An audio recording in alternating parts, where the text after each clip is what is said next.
बढ़ते जाएंगे। History of magnets इस तरह से है कि सबसे पहले इसको चाइनीज ने यूज किया और ग्रीक्स इसको यूज करते थे। तो एक स्टोन था, a certain type of stone which was called load stone. Chinese ने इसको डिस्कवर किया था और उन्होंने उसके बारे में ऑब्जर्व किया था कि जब भी इस लोड स्टोन के पीस को वो फ्रीली सस्पेंड करते थे तो it was oriented in a particular way. For example, अगर आप किसी मैग्नेटिक कंपास को किसी और मैग्नेटिक फील्ड में ना रखें बल्कि एक ऐसी स्पेस में रखें जहां कोई भी मैग्नेटिक फील्ड इंटरैक्ट उसके साथ ना करे, तो how will this magnetic compass Orient itself? कि मैग्नेटिक कंपास हमेशा नॉर्थ साउथ में अपने आप को ओरिएंट करती है। तो इसकी इस प्रॉपर्टी को चाइनीज यूज करते थे। देखें, मेनली इस प्रॉपर्टी को ना नेविगेशन में यूज किया जाता था। आजकल तो ये नेविगेशन सैटेलाइट्स वगैरह और बाकी चीज़ों से होती है ना, लेकिन एक ज़माने में ये सब कुछ अवेलेबल नहीं था।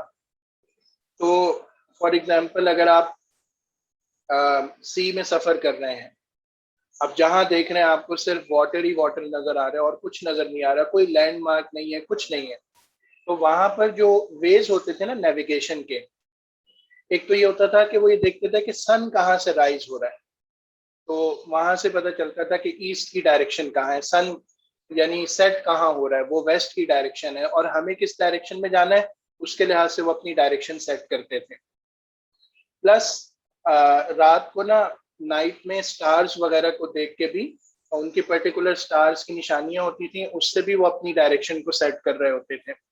लेकिन कभी ऐसा भी होता था, फॉर एग्जांपल क्लाउड कवर है और सन उनको नजर नहीं आ रहा, या नाइट है और उसमें कोई क्लाउड कवर है या कोई रेन वगैरह का सीजन है या कुछ इस तरह की चीज है और वो स्टार्स को या मून को नहीं देख पा रहे, तो अब वो नेविगेशन किस तरह करेंगे? तो उस वक्त फिर वो ये मैग्नेटिक कंपास को ना बहुत एंशिएंट टाइम से यूज करते हुए आ रहे थे। ओके, अब ये एक ऐसे टॉपिक है जिस पे आप खुद भी रिसर्च कर सकते हैं, इसको देख सकते हैं कि मैग्नेट्स एंशिएंट टाइम्स में कैसे डिस्कवर हुए और कैसे यूज होते हैं। So what are magnets? ठीक है, आपने भी बहुत सारी डेफिनेशंस बताई, तो इसकी अगर सिंपल वर्ड्स में हम इसको डिफाइन करें तो मैग्नेट क्या होता है? एनी मटेरियल और object that produces a magnetic field. कोई भी ऑब्जेक्ट हो, कोई भी मटेरियल हो, if it can produce a magnetic field around it, then this object और मटेरियल इज अ मैग्नेट। अगर किसी ऑब्जेक्ट की कोई मैग्नेटिक फील्ड नहीं है, it cannot produce any magnetic field, then it is not a magnet. Okay, next, magnet की 4 अहम properties हैं, 4, and we must remember these properties. ठीक है, मैं एक एक करके आपको बताता हूं। Number 1, magnets attract magnetic materials. And what are magnetic materials? ये अभी हम थोड़ी देर में पढ़ेंगे। ये वो मटेरियल्स होते हैं विच आर इन्फ्लुएंस्ड और अट्रैक्टेड बाय अ मैग्नेट। ये भी हम देखेंगे कि कुछ मटेरियल्स ऐसे होते हैं कि if you place them in some magnetic field, तो वो मैग्नेटिक फील्ड का उनके ऊपर कोई इन्फ्लुएंस नहीं होता। और कुछ मटेरियल्स ऐसे भी होते हैं कि if you place them in some magnetic field, तो वो उससे इन्फ्लुएंस होते हैं। Sometimes or most of the times they are attracted to the magnet, and sometimes some other influence occurs when we place those materials in some magnetic field of any magnet. तो magnets वो होते हैं जो कि magnetic material को attract कर सकें। Magnetic materials mainly iron, cobalt और निकल, ये 3 मेटल्स हैं और इनसे बनने वाले बहुत से एलॉयज लाइक स्टील, ये मैग्नेटिक मटेरियल होते हैं। आयरन जो है ना, it is considered to be the basic part of any material. जैसे आपने जो चीजें बताई थी ना, उसके अंदर आयरन को ज्यादा हाईलाइट किया था, and it was correctly highlighted. ऐसा ही होता है कि जो मैग्नेट्स होते हैं mostly they are comprised of और कंपोज्ड ऑफ आयरन मेटल। बाकी कोबाल्ट है, निकल है, निकल इज अ मैग्नेटिक मटीरियल, लेकिन निकल इतनी आसानी से मैग्नेटाइज नहीं होता और all the atoms of nickel are not easily magnetise and it loses magnetism quickly. Non magnetic materials like copper, wood, plastic, brass etcetera, ये सारे मटेरियल्स नॉन मैग्नेटिक होते हैं। अब इसकी रीजन क्या होती है ये हम लेटर ऑन डिस्कस करेंगे। फिर जैसे आपने बताया था कि magnets have two poles, north pole और south pole. North seeking pole और साउथ सीकिंग पोल भी इसे कहा जाता है, एन पोल और साउथ पोल या एस पोल भी इसे कहा जाता है। Third and very important thing, a freely suspended magnet comes to rest in the north south direction। ठीक है, तो अब इसकी रीजन क्या है, अब वो भी आगे चल के आता है कि जब हम किसी मैग्नेट को फ्रीली सस्पेंड करेंगे ना, तो ये अर्थ से जो एक मैग्नेटिक फील्ड बनती है उससे इन्फ्लुएंस होती है, और इस तरह इन्फ्लुएंस होती है कि ये अपने आप को नॉर्थ साउथ डायरेक्शन में ओरिएंट कर लेती है। Number 4, like poles repel, unlike poles attract। like pole means अगर हम नॉर्थ पोल के साथ नॉर्थ पोल या साउथ पोल के साथ साउथ पोल को एक दूसरे के करीब करेंगे, so they will repel each other. वहां हमें फोर्स फील होगी कि these two magnets are repelling each other. और इसी तरह इसका ऑपोजिट, अगर हम अनलाइक पोल्स को या ऑपोजिट पोल्स को एक दूसरे से करीब करके देखेंगे, then we would observe that they are attracting each other. There is a force which is attracting these two materials nearer to each other। Okay, ये 4 properties हैं, and these are very basic and very important properties. Every one of you should learn these things, these properties, and should remember these properties। Magnets क्या होते हैं? Magnets are those substances which have a magnetic field। और उनकी properties क्या होती हैं? The 4 basic properties of every magnet is that they attract magnetic material, they have 2 poles, north pole and south pole। If they are suspended freely, then they will always orient in a north-south direction।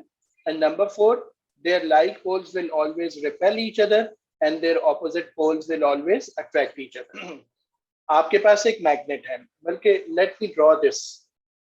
For example, we have a magnet over here। ठीक है, ये एक magnet है और जाहिर है इसमें 2 poles होते हैं। Then we have some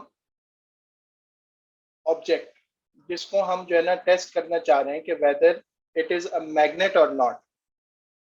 अगर हम इसको इस मैग्नेट के पास लाते हैं and it experiences a force of repulsion, it means कि ये जो ऑब्जेक्ट इसके नियर किया गया ना, ये भी एक मैग्नेट है और इसके ऊपर भी एक नॉर्थ पोल है, और नॉर्थ पोल जब नॉर्थ पोल के करीब लाया गया, सो दे वर experiencing a force of repulsion। So अगर रिपल्जन हो रही है किसी ऑब्जेक्ट की किसी मैग्नेट के साथ, तो हम स्ट्रेट अवे डिक्लेयर कर सकते हैं कि इट इज अ मैग्नेट। ठीक है, इसी तरह अगर हम किसी ऑब्जेक्ट को मैग्नेट के करीब लाते हैं and it does not experience any force of attraction और रिपल्जन, इट रिमेन्स स्टेशनरी, सो हम स्ट्रेट अवे ये डिक्लेयर कर देंगे कि it is a non magnetic material because it is not affected by the magnetic field of this material, this magnet. अच्छा, अब third ये है कि हम इस ऑब्जेक्ट को मैग्नेट के करीब लाएं and it was attracted by the magnet. So now there can be 2 possibilities। It can be a magnet and it can even be a magnetic material, क्योंकि दोनों में ये इफेक्ट हमें नजर आ सकता है ना कि it is attracted by a magnet. तो फिर हमें फर्दर टेस्टिंग करनी पड़ेगी। फिर हम ये करेंगे कि इसका जो ऑपोजिट एंड है ना, उसको इसके करीब लेकर आएंगे। अगर ये खुद एक मैग्नेट था और पहले अट्रैक्शन हुई थी, तो इट मींस कि पहले इसका साउथ पोल नॉर्थ पोल के करीब लाया गया था। So both these poles were opposite poles and they attracted each other. जब हम इसका ऑपोजिट एंड मैग्नेट के करीब लेकर जाएंगे, if it is a magnet, then the opposite end should be a north pole. North और नॉर्थ एक दूसरे को रिपेल करेंगे, ये रिपल्जन प्रूफ कर देगा कि इट इज अ मैग्नेट। लेकिन अगर आप दूसरा एंड उसके पास लेकर जाते हैं and it is still attracted, So it means that the object you are testing is not a magnet, but it is a magnetic material. हमें ये देखना है कि magnetic field क्या होती है और how do we plot the magnetic field. चलें, magnetic field की definition क्या है? How do we define magnetic field? Her magnet के around एक region होता है, एक area होता है, जहां उसका influence, और influence means the influence can be in two ways, either attraction or repulsion. तो इसका influence जो है ना वो feel होगा by some other magnet और magnetic material. ठीक है, तो मैग्नेटिक फील्ड क्या होती है? It is a region. अब देखें, ये जो रीजन होता है ना, ये इनविजिबल होता है, हमें नजर तो नहीं आता ना कि यानी वहां पर कोई लाइंस नजर आती हो या ऐसी कोई चीज फिजिकली नजर आती हो, ऐसा नहीं होता. तो अब उसकी रिप्रेजेंटेशन इस तरह होती है कि हम मैग्नेट के अराउंड कुछ लाइंस बनाकर ना हम इसको शो कर देते हैं कि वो रीजन किस तरह का है. ठीक है, जैसे आपके सामने यहाँ पर एक मैग्नेटिक फील्ड ड्रॉ हुई हुई है. अच्छा, ये जो लाइनें आपको नजर आ रही है ना, ये मैग्नेटिक फील्ड लाइंस कहलाती हैं. ओके, सो पहली चीज ये है कि there is a magnet. The magnet has two poles, north pole and south pole. कि the lines are coming out from north pole and they are entering into the south pole. Okay, इसके अलावा और कोई चीज आप observe कर सकते हैं? ये मैग्नेटिक कंपस है. ठीक है, ये एक छोटा सा मैग्नेट है जिसको हमने इस मैग्नेट के अराउंड मुख्तलिफ जगहों पर प्लेस किया है और फिर उसकी मदद से जो है ना इसकी फील्ड हमने ड्रॉ की है. ये जो नॉर्थ में इसमें बनी हुई है ना डिनर पे, ये जो रेड वाला ये नॉर्थ है, और ये जो नॉर्थ है ये उस मैग्नेटिक कंपस का हेड होता है, एरो हेड, और ये नॉर्थ पोल से हमेशा अवे पॉइंट करता हुआ आपको नजर आएगा. लेकिन जैसे जैसे आप साउथ पोल पे अप्रोच करेंगे, ये जो एरो हेड है ये टुवर्ड्स द मैग्नेट होता जाएगा. सो ये जो इसका एरो है ना, ये फिर आपको गाइड करेगा कि magnetic field line north pole से निकल रही हैं, उस रीजन पे मूव करके दोबारा साउथ की तरफ एंटर हो रही हैं. सही है, तो मैग्नेटिक फील्ड की direction north pole to south pole होती है. The magnetic field lines always come out from the north pole and enter the magnet again from the south pole. और ये चीज मैग्नेटिक कंपस से इंडिकेट होती है कि मैग्नेटिक कंपस जब नॉर्थ पोल के पास आप रखेंगे तो वो अवे इंडिकेट करेगा, अवे फ्रॉम द मैग्नेट, और जब आप उसको साउथ पोल के पास रखेंगे तो वो टुवर्ड्स द मैग्नेट इंडिकेट करेगा. सही है, अब इससे हमें यह भी पता चल गया कि अगर फॉर एग्जांपल हमें एक बार मैग्नेट दिया जाता है और इसके ऊपर इसके एंड्स लेबल्ड नहीं है और हमें एक मैग्नेटिक कंपस दी जाती है.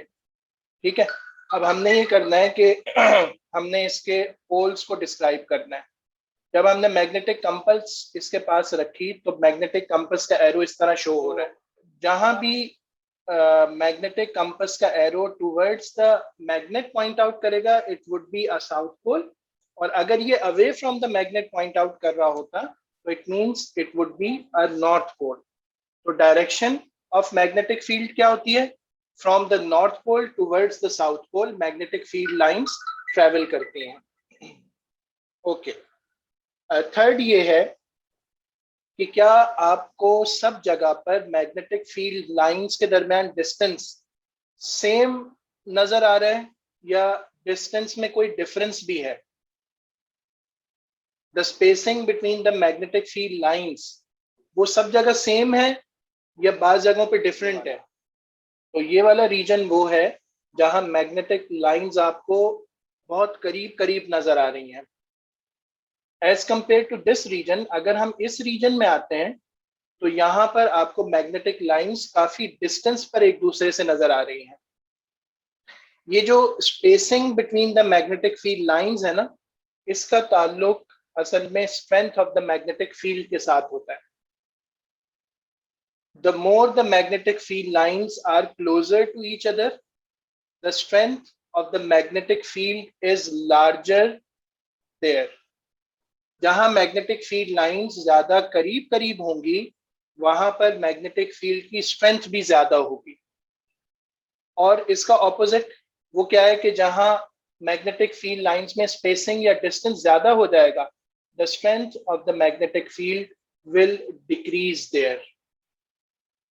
अब आप किसी मैग्नेटिक ऑब्जेक्ट को ना यहां प्लेस करें और फिर यहां प्लेस करके देखें, तो ज्यादा स्ट्रॉन्ग फोर्स ऑफ अट्रैक्शन वो कहाँ फील करेगा, मैग्नेट के साइडवेज या मैग्नेट के बिल्कुल फ्रंट पर, नियर टू द पोल। तो ऑब्वियसली जब वो किसी ऐसे रीजन में रखा हुआ है ना जहां मैग्नेटिक फील्ड लाइंस करीब करीब हैं, तो वहां पर मैग्नेटिक जो फोर्स ऑफ अट्रैक्शन होगी वो भी बहुत ज्यादा फील होगी, एक्सपीरियंस होगी।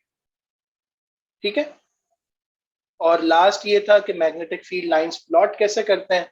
तो उसके लिए हमने एक एक्सपेरिमेंट देख लिया कि एक मैग्नेट को किसी पेपर पे रखा जाता है और मैग्नेटिक कंपास की मदद से मुख्तलिफ जगहों पर फील्ड लाइंस का लूप्स ड्रॉ करते हैं, तो हमें पता चल जाता है कि इसके अराउंड फील्ड किस तरह की है।